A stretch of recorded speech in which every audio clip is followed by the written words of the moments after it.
Bueno, vamos a comenzar con esta tercera parte y última de nuestra práctica número 1.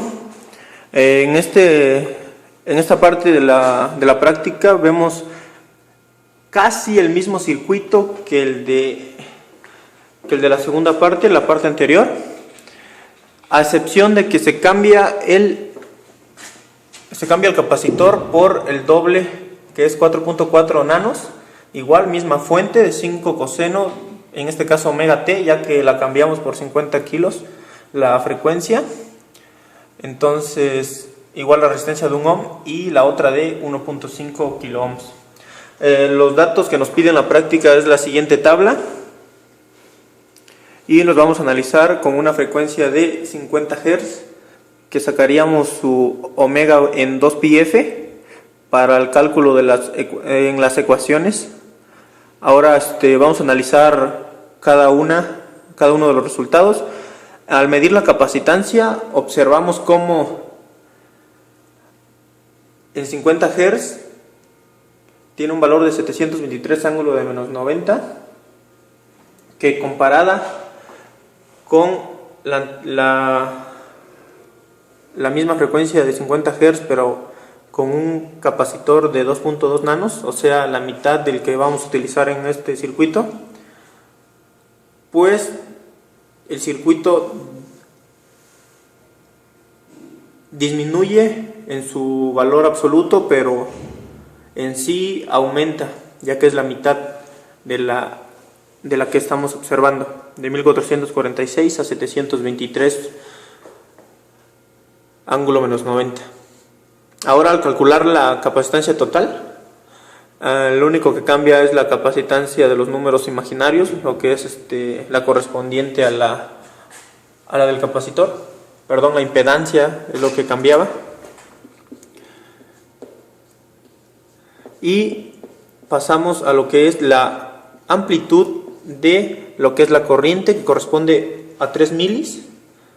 La amplitud del voltaje en el capacitor, 2.17 volts, y la amplitud en el voltaje del resistor, que es 3 milivolts.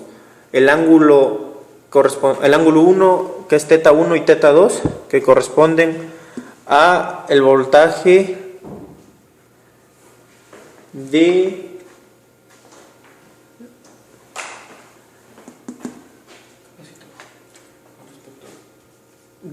el que corresponde al voltaje del capacitor con respecto al voltaje de nuestra fuente, y el voltaje número 2, que corresponde al resistor con respecto al de nuestra fuente. Perdón, ambos con la corriente, no con el voltaje. Y concluimos que hay un desfase de 90 grados y de 0 grados respectivamente. Ahora sí, el desfase entre el voltaje de nuestro capacitor, del ángulo del voltaje de nuestro capacitor con respecto al de nuestra fuente, es de menos 64.3 grados, y el ángulo de fase de nuestro resistor con respecto al de nuestra fuente es de 25.7, y el ángulo de nuestra corriente es de 25.7. Ahora, el punto importante en esta práctica es el comparar la tabla anterior con esta, y comenzamos viendo que la capacitancia, como ya habíamos mencionado anteriormente, disminuye a la mitad, que es proporcional al capacitor. La capacitancia total igualmente disminuye. La amplitud de nuestra corriente en una es de 2.39 milis y en otra es de 3 milis. Ligeramente aumenta en este circuito. La amplitud de nuestro voltaje en el capacitor, en este caso es 3.47, y en este 2.17, lo cual claramente está disminuyendo. Ahora pasamos a lo que es el voltaje en el resistor, que es 3.59 volts, y en nuestro circuito ahora corresponde a 3 milivolts. Y en cuanto respecta a teta 1 y teta 2, podemos observar que en nuestros cálculos teóricos, en este caso 89.99 y 0. Y ahora, igualmente, aquí tenemos el valor de 90 y 0, o sea, aproximadamente iguales. Y en nuestros siguientes valores, el ángulo en el voltaje del capacitor, vemos que es menos 46 y ahora es menos 64, o sea, disminuyó. El voltaje en nuestro resistor es el ángulo de voltaje en nuestro resistor es de 43 y nuestro nuevo ángulo de fase es 25, disminuyó. Y el valor de nuestra omega es 25 y antes era 43, con lo cual en este disminuyó igualmente, lo cual mantiene relaciones de proporcionalidad. Y vamos a pasar a lo que es el análisis de nuestro circuito armado. Vamos a comenzar con al medir la corriente, y lo visualizamos en el osciloscopio con una frecuencia de 50 kHz.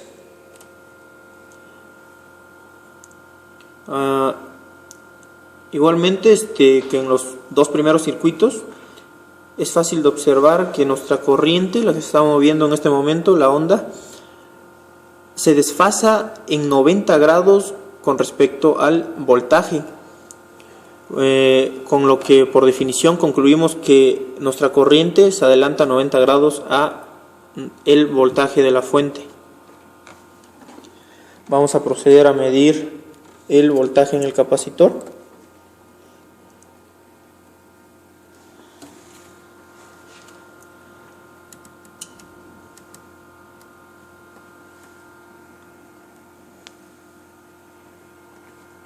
Que ahora sí, caso contrario a lo que sucedió en la parte número 1 de esta práctica, observamos un pequeño desfase, igual correspondiente aproximadamente a nuestro desfase de nuestros cálculos teóricos, que ya lo pudimos observar, y pues se ve claramente el desfase. Ahora procedemos a lo que es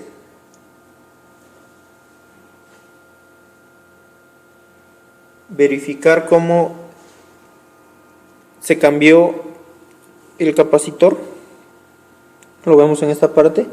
En este caso se pusieron dos capacitores en paralelo de 2.2 nanofaradios. Bueno, con esto concluimos esta práctica, que en sí eran circuitos sencillos, pero que tenían un análisis complejo, por así decirlo, en lo que es las frecuencias y su relación con las fases y las corrientes en relación con los voltajes. Y con esto concluimos esta práctica.